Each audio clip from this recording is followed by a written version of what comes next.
Okay, if I can't get through this video without saying something irrevocably politically incorrect, I'll just put it on, skip YouTube and put it on Odyssey. This is like the sixth time starting this video before I get 30 seconds into it, and I just say something, I realize, oh, that's probably going to trigger the filter. Okay, so this is about this Mary Sue article, which came out a few days ago, and has been sitting in the back of my mind because it just deals with so much that's going on today. It's just, may you live in interesting times. Yeah, a blessing and a curse. So they say, is it time to do away with the dystopian gendercide story? Let's unpack the transphobia in the gender plague novel. And later on in the article, they go on and there's a point, and I'm not strawmanning them, where they say something like, essentially, is reality transphobic? Because let me get down to it. Because some of these gendercide stories, which are fun, sci-fi, dystopian, horror, some with some religious overtones, kind of the Left Behind series.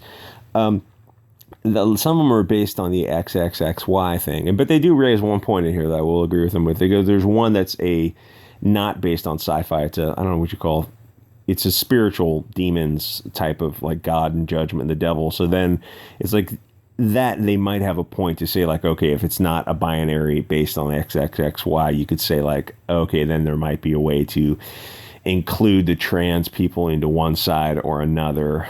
But, ultimately, you look at this kind of argument, you go, like, why don't you just write your own book? And I don't mean that in an FU way, like, F you, write your own book, loser. I mean, literally, write your own book. If you want to write a sci-fi dystopian future novel type of thing, just no, there's never been a better time to self-publish.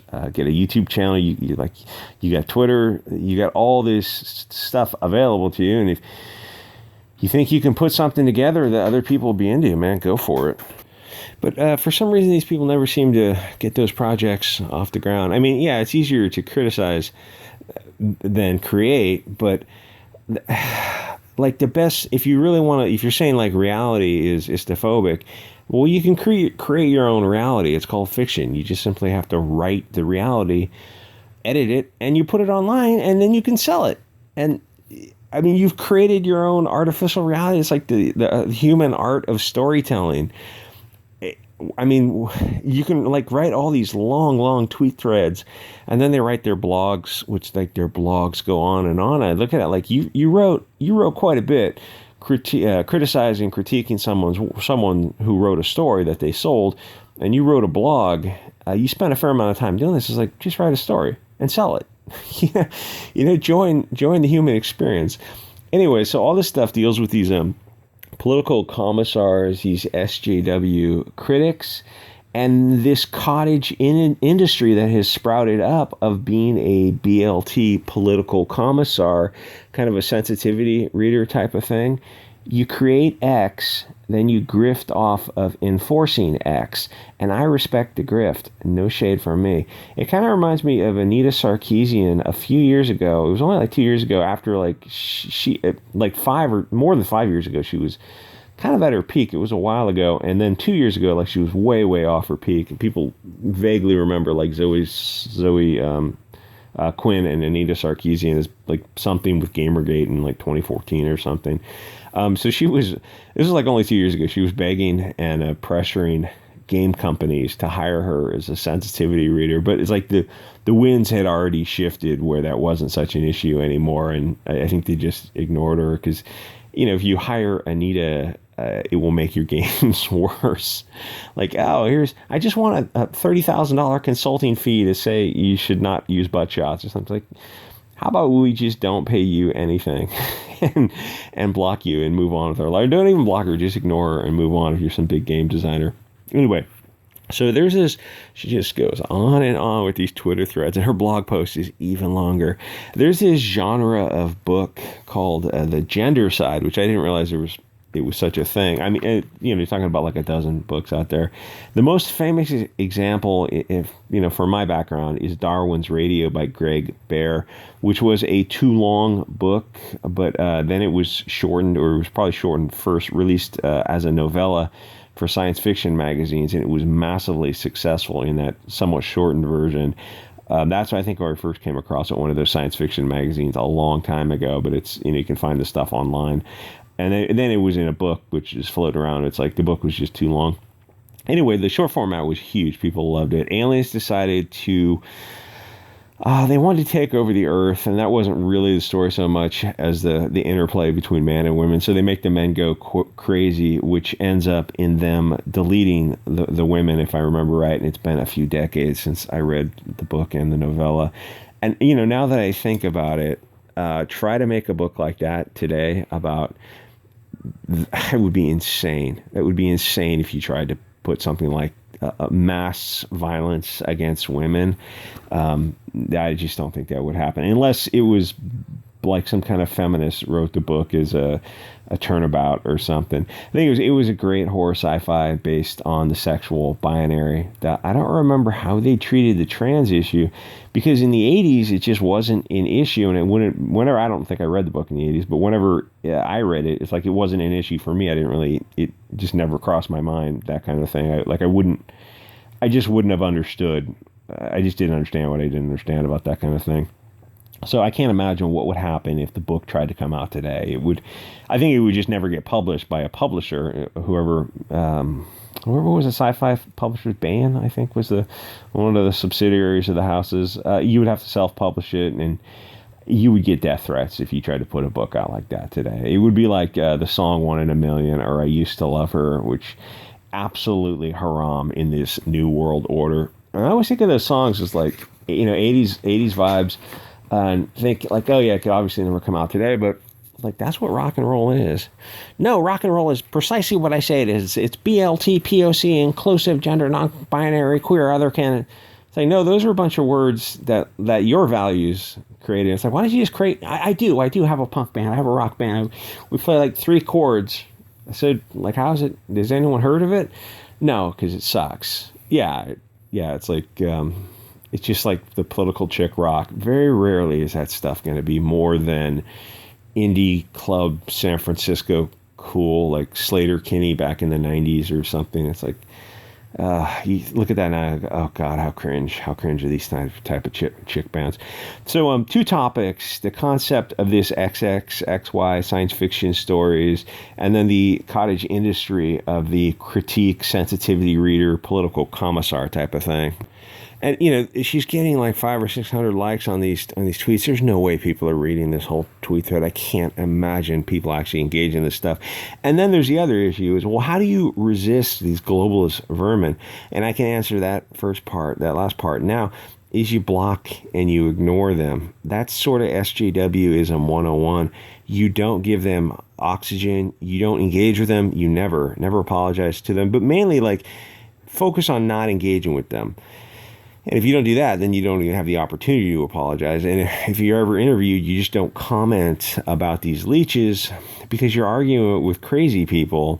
Or you could just say something like, you could figure out an SJW way to put it. You go, yeah, I don't engage with people of a lower negative vibration or lower vibrational energy or haters or that kind of stuff. And they go say, I mean, basically what comes out is like anyone who criticizes you is going to be a hater or a lower vibrational energy. It's like whatever phrase you want to use. It's like, I just don't discuss that kind of stuff. They can go create their own thing and just move on. And then, either the interviewer accepts it or they don't, but you move on no matter what. Anyway, arguing with crazy people, if they think they're Napoleon, you can't argue them out of it. It just, we've got a house full of kindergartners and we're going to rehab vicious pit bulls. It's like, okay, good luck with that. I mean, you just have to block and ignore these people. So these gendercide books will remind you of the Left Behind series, which actually were a lot of fun. I think I read a bunch of those books. For some reason, somebody had them. Because everyone who's left behind is a bunch of losers. It's hysterical.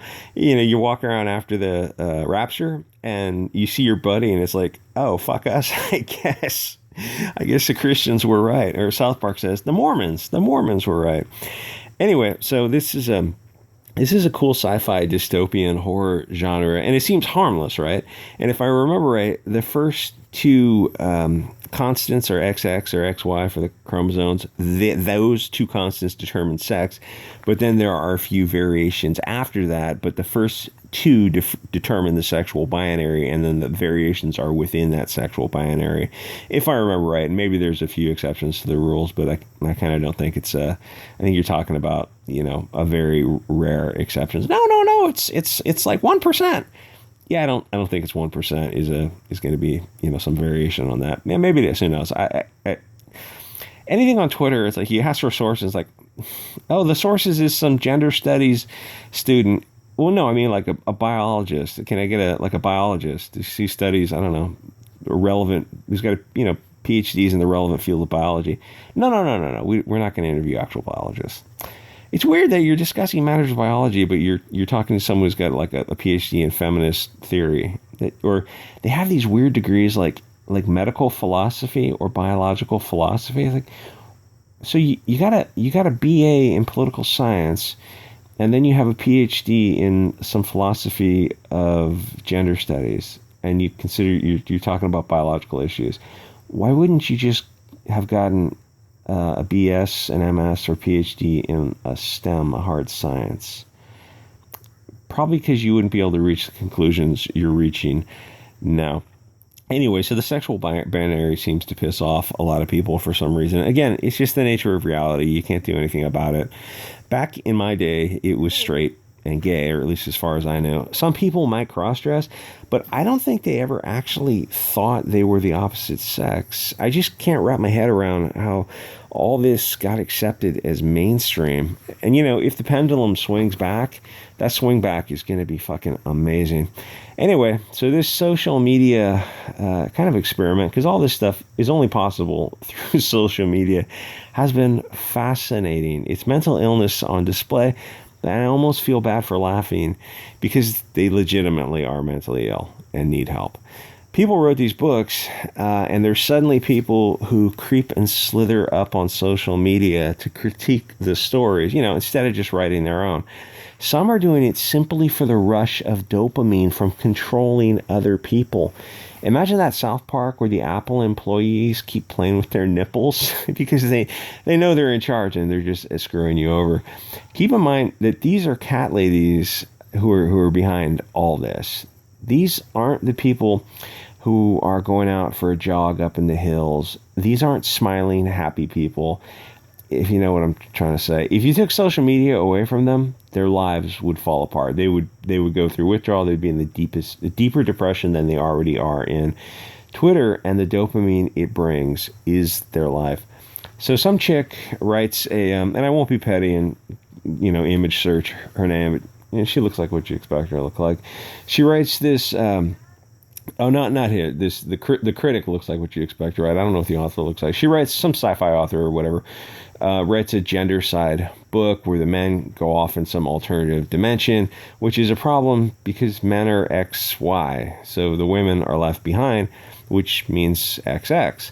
So these political commissars are triggered because biology triggers them. So they want that.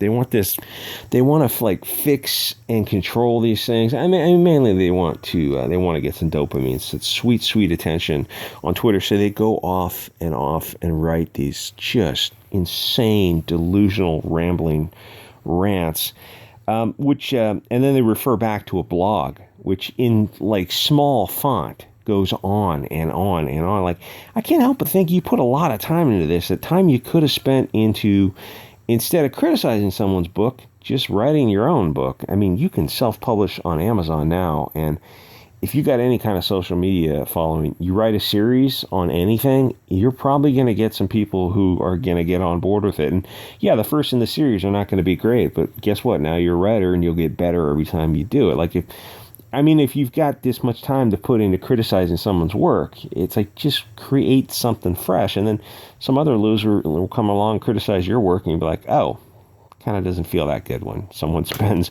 hours criticizing someone else's work. And it's weird to be like a suckerfish like that. Anyway, which basically translates into, help, I'm a bored cat lady who needs attention. So now I'm BLT, otherkin, Zerself. But when you look at them, you see someone who's fat and depressed. Like, they say a lot of words, but what do I see? I see fat and depressed. And so that kind of colors the filter of everything they say. Because, keeping it 100 with you, what you put out in the world is what you get back. You know this is true. You know this.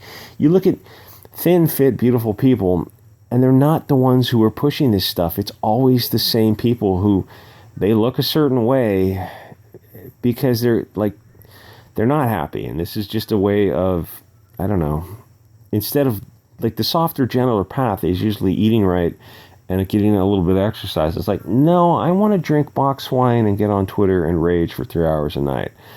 I mean, that's not going to have a long-term health and happiness plan for you. Anyway, so reading their articles, it's a weird feeling because they're trying to redefine words and constantly confusing sex and gender, and they're confusing facts and reality with this weird fantasy. If the story says the aliens went after all the men, then these people give this long explanation about the different types of men. It's like when they call mothers birthing people, they're mothers. That's what the word means. Words have meanings. They concepts that refer to things. A female gives birth. If you give birth, you're a mother. That's what it's always meant. Oh, well, they don't identify. Yeah, but it doesn't change what is.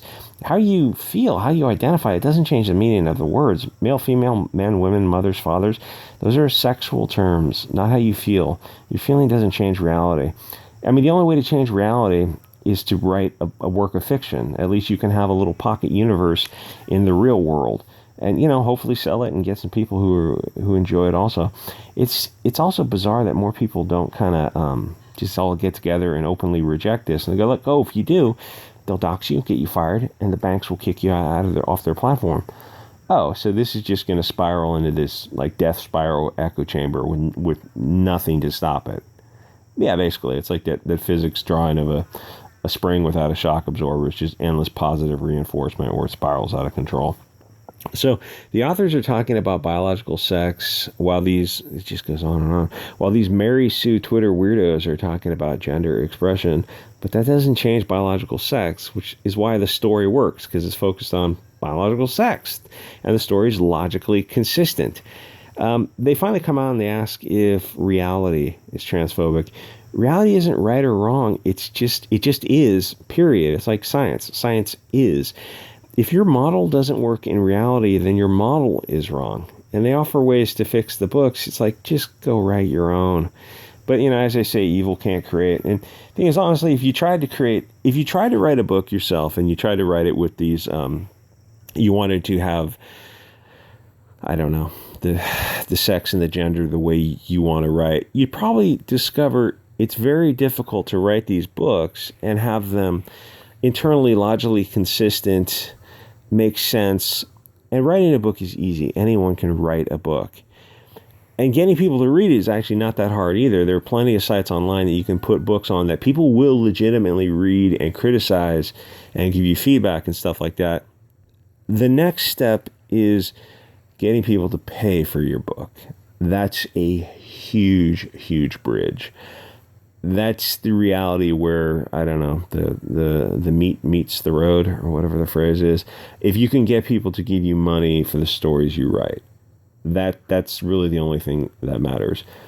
And I kind of suspect, like, if they didn't, she just goes on and on. And then she writes a blog post. It's her rambling blog post. It's like, you can look up what she looks like. She looks exactly like you expect.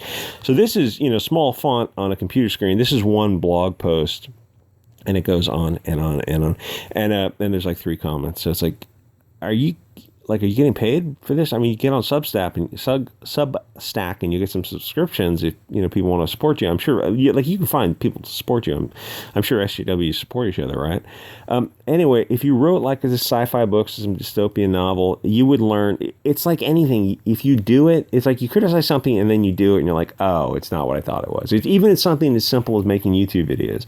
You see people making YouTube videos and you don't quite understand why they're doing the things the way they are. And then you make a YouTube video, even if, some small, something like this, you go, oh, now I kind of understand. It's the same like with writing a story. Things have to be consistent and they have to appeal to people. And at the end of the day, you have to get people to pay you for your story, which means you have to grab them by the balls. And that first paragraph has to grab them and they have to want to not put the book down.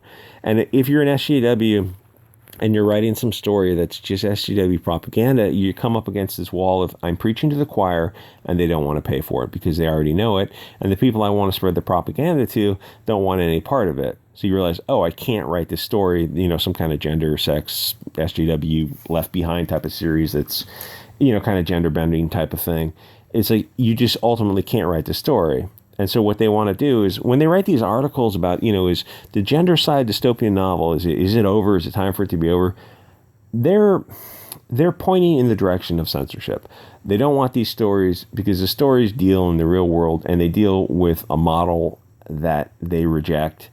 And so ultimately it's like they can't counter reality and they can't write their own because it won't sell. So they're the only position they have left is we need to try to censor it. And so when they write these stories or write these Mary Sue articles, don't go to the Kiwi Farms. It's I don't know if you saw or read the books by Harris, Red Dragon and what's the other one? Red Dragon, The Silence of the Lambs. He wrote these 2 books, and then the movies came out. I actually read the books as a kid before the movies came out. I dated myself a little bit there. Fantastic books, okay movies, maybe better, or okay movie. I only count the first one.